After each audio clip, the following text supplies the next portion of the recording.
All right, I'm excited to present our next speaker, Zeinab Hanafy Hassan Ali, who will be presenting the depiction of Proskynesis attitude as intercessory body posture, an application to Egyptian Christian art and heritage.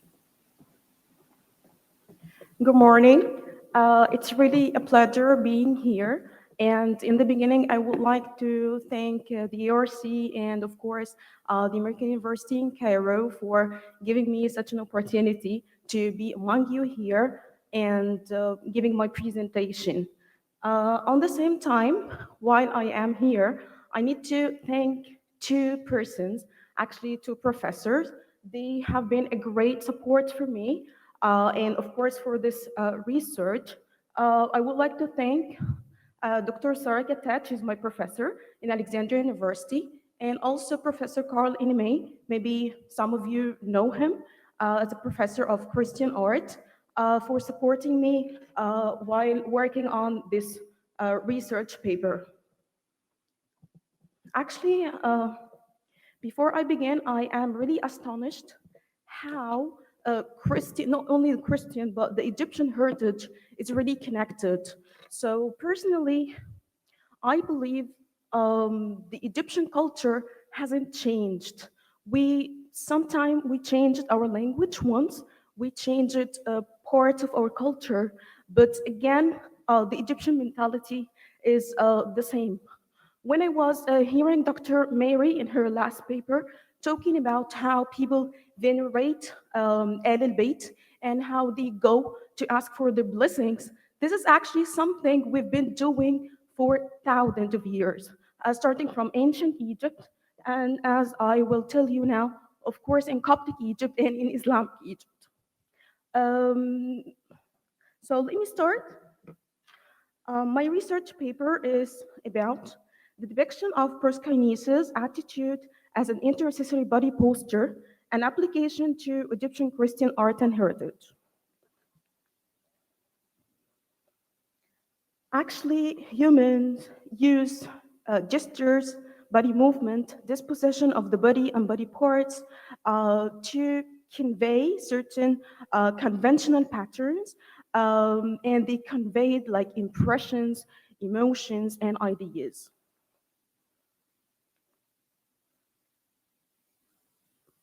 Body postures in pre-Christian and early Christian context.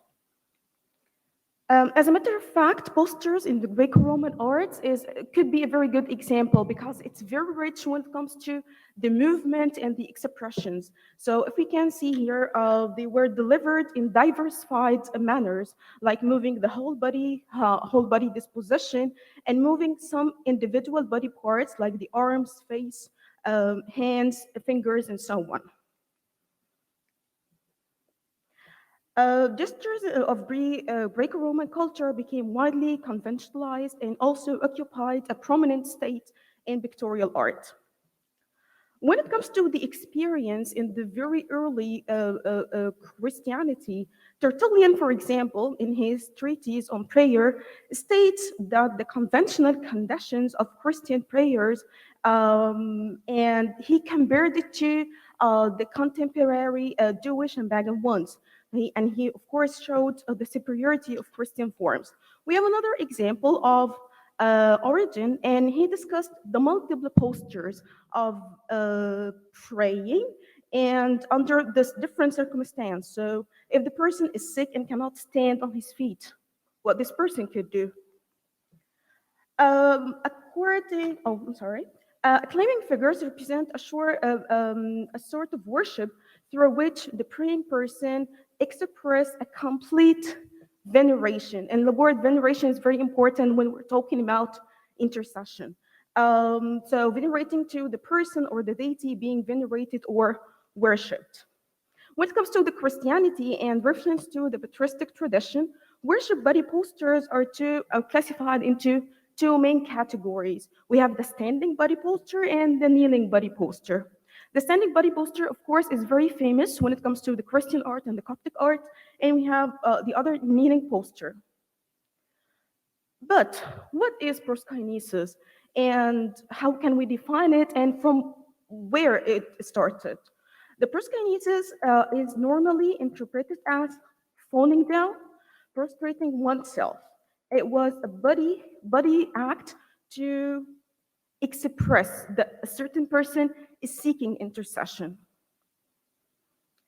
It could be also defined as a ritual gesture of supplication or relevance that range physically in terms of a mere nod to bowing or a whole genuflection and full prostration. And from where it all started, we are going to start from Persia. Actually, it was part of the court ritual. And it was only a protocol when they meet the kings and in daily life. But it's very important here to say, when it comes to the Persians, they didn't perceive this act as worship, but it was more as respect. We have here an example. This is the Lakish relief of Southwest Palace of Senkerib in Nineveh. It's preserved now in the British Museum. And we can, I hope it works. Can you see? Yeah, great. So we have here Proskynesis, body poster, and we have like different ranges when it comes to the physical attitude. That's another example. That's an obelisk. And we can see here, yeah, here, that's a total prostration. And in the first register, and repeated again in the next register. We have a vase of Darius vase, again, different body postures. And we move to the Greek culture. The Greek culture was very close to the Coptic one, so there have been a lot of like exchanges we can say. And actually, this body poster was implemented in the Greek culture. That's one of the examples, but we have got a lot. It dates to the 2nd century, and we can see here the barbarian, one of the barbarian knights is like bowing down in front of the emperor. Of course, we're aware of the concept of not just venerating, but worshipping emperors. And Proskynesis actually was part of this performance. So contesting of subject or bowing or the infliction of prostrating themselves before the emperor in worshipping attitude. It was a form of imperial worship witnessed in, during the reign of Constantine and, of course, in later resources. Alexander has a little story here when it comes to the Proskynesis. Actually, he tried to impose this act, and he had some objections, we can say, from his soldiers, from the Macedonian soldiers. But there are proofs why Alexander tried to do this. Did he try like to define himself to be worshipped? Other scholars, they say he just tried to bridge between the two cultures, between the Macedonian culture and the Roman culture. But there are different details, but at the end of the day, he couldn't do it. Did we have any evidence in ancient Egypt? Actually, yes, we did. This act, of course, there is a very famous example in Bashidu tomb during the New Kingdom, but we have also other examples. Here we have a papyrus dates to the 21st dynasty and preserved in the British Museum, and we can see this body poster. Another one from the tomb of Zeinab. It dates to the 18th dynasty, and we can see the same body poster.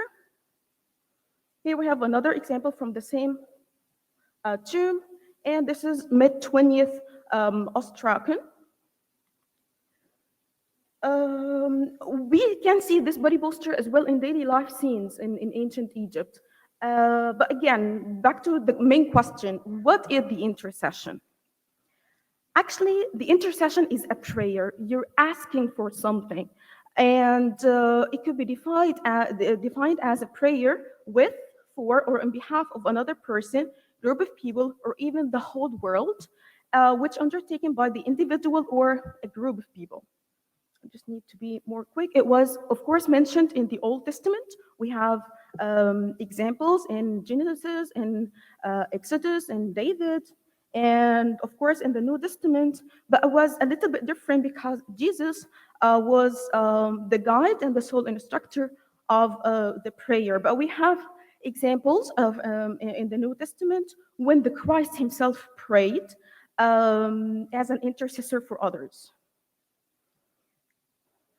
When it comes to Egypt, Nag Hammadi manuscript actually it was a treasure, and it covered so many daily traditions as well as religious ones. And when it comes to the Coptic culture, the intercession started in words, then it was reflected on arts.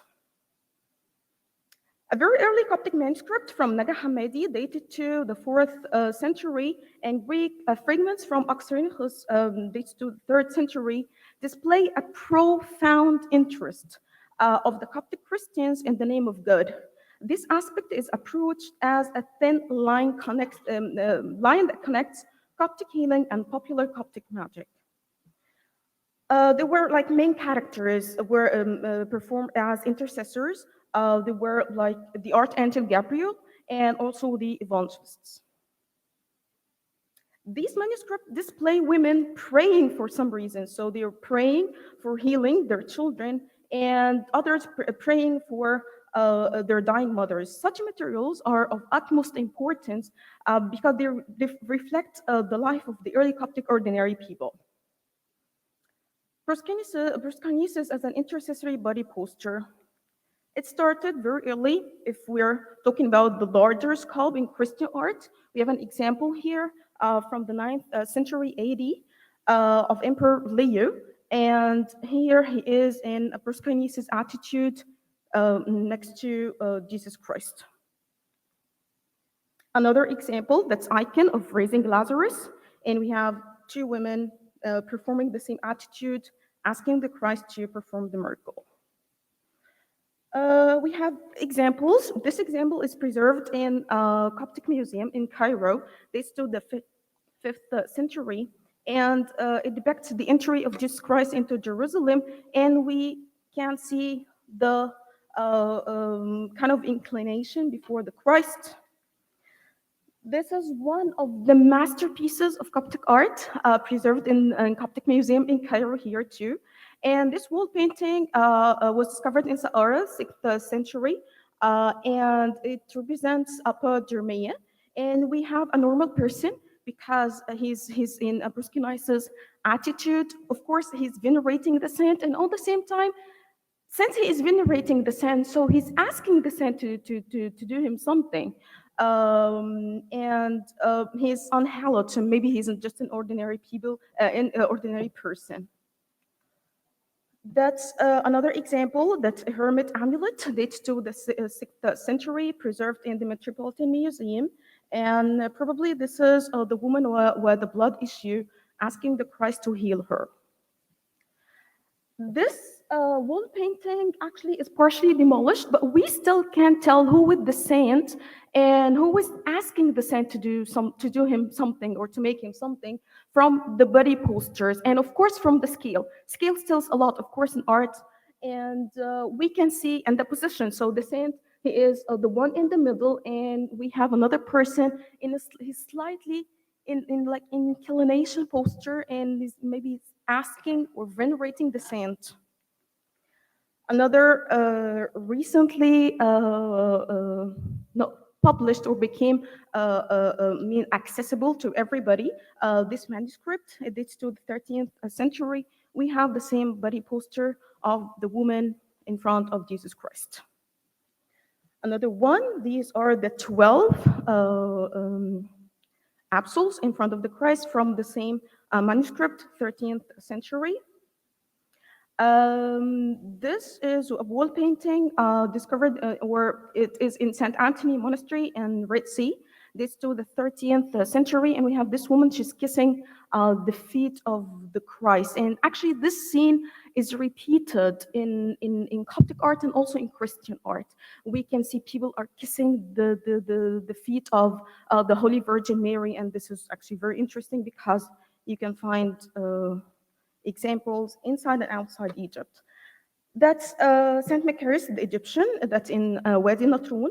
And we can see a small figure here, a saint, and he is represented in a small scale next to Saint Macarius, and he is making the same body posture. We have here a very popular apocryphon, St. James Gospel. And in St. James Gospel is very interesting because actually it increased the role of the Holy Virgin Mary as in Christian tradition in general, and it was actually composed in Egypt. This dates to, again, the 13th century, and we can see here the formation of the Holy Virgin Mary. The enthusiasm of Marian devotion shows the fact that her intimate connection to the Christ as a savior grants her the role of being the most effective intercessor in the church. Another example, that's an icon with the Saint Sergius with the female donor. Again, she's kissing his feet. We have diversified examples with the night saints, and we see women asking them to do something. And when you go to the story, you know that this woman had a trouble somehow. Let's talk about the heritage, intercession in Christian heritage in Egypt. The contemporary Coptic heritage is really rich in respect of practicing, the intercession during the faithful daily life. Actually, Copts believe that the saint could intercede, could pray for them during distress, during hard times, and even if there is something really, really, really hard, the saint could intercede and get it resolved.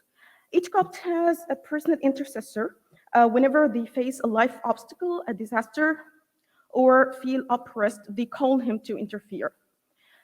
So many of the professors spoke about the Mulid, and people go to the Mulid to seek the intercession of the Mulid saint, or sometimes to fulfill their vows, and actually to get some like tattoos. You find some Copts, they have tattoos of their venerated saints. There is also icon Zaffa. Zaffa is like a bridal procession. One of the researchers was talking about the idea of the Zaffa. So they take the icon of the saint or the Holy Virgin Mary and they take like rounds. Saints' relics, actually, many churches and monasteries all over Egypt, they keep parts of the saints' relics so people could pray in front of it, kiss it, and ask for the intercession. Dr. Mary had just spoke about that. So Muslims, when they go to the mausoleums, they touch and they kiss the mausoleum itself. Actually, this is the same thing we can see of touching the icon and, to get the bless. When I visited St. Macarius Church, in his chapel, you find chains, rings. So actually, that's vows that have been fulfilled. So they go ask for the saint's intercession, and when the miracle happens, they go and they give their jewelry, the chains, whatever, to the saint. So you can see some of them here. Also, the same thing in San Saba Monastery in Alexandria.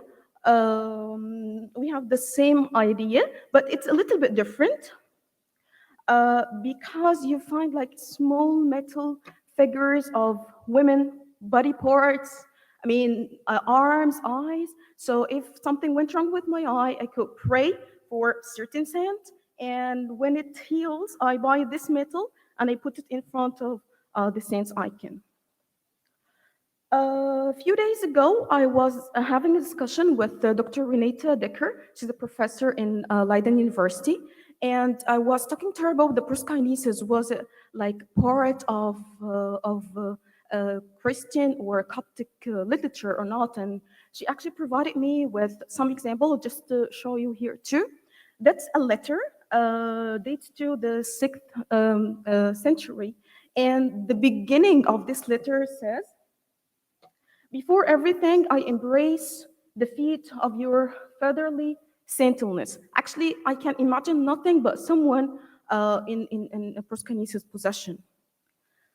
That's another example. This preserved in Bibliotheca Alexandrina, where I work. Actually, I didn't know that it was already published and studied. And this is called a widow's petition. That's a woman.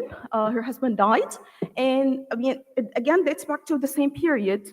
Um, and she didn't know what to do because Persians took her cattle, stuff like that. So she was asking one of the bishops to solve that problem.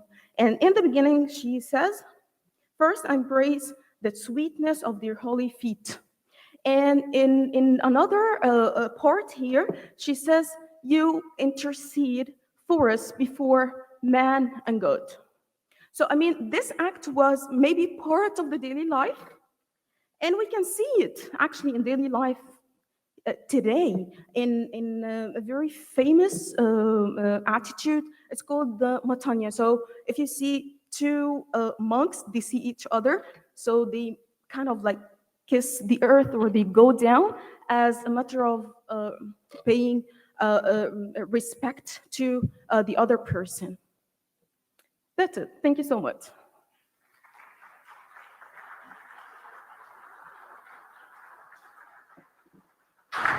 Thank you, Zeinab. So we have a few minutes now for some questions. Yes.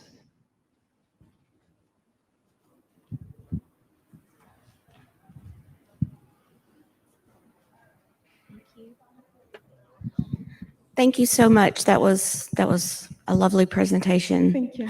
I have one question and then a comment. The question, am I understanding correctly that you're arguing in iconography, someone who is prostrated is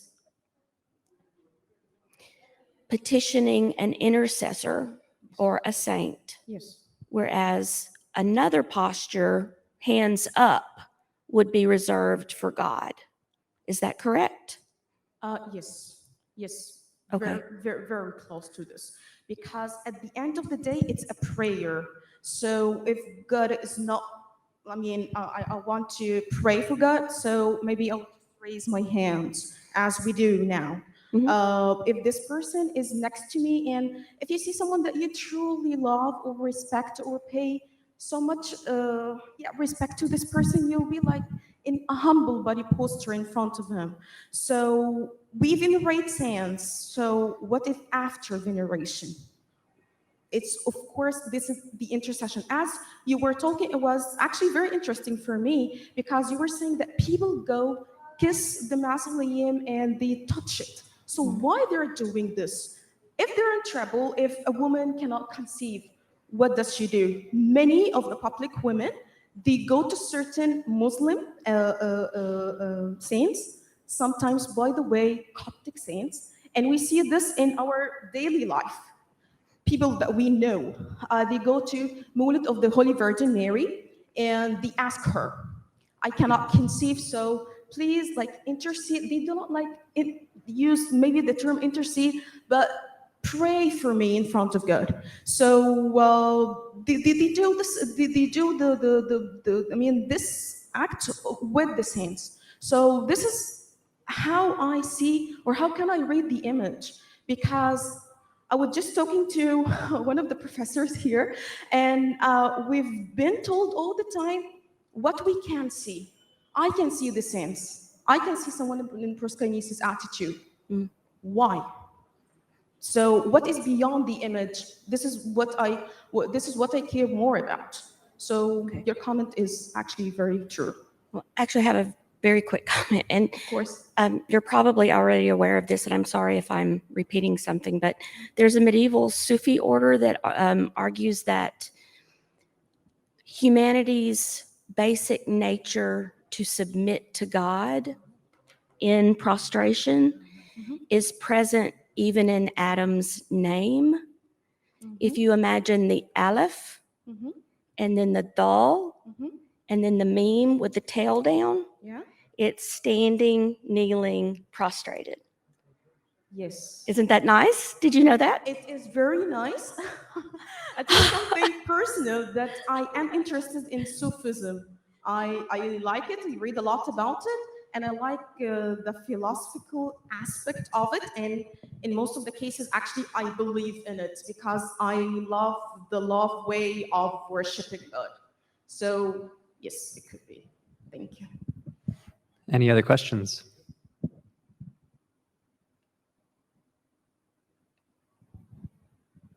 All right, with that, let's move on to our next paper. Thank you so much.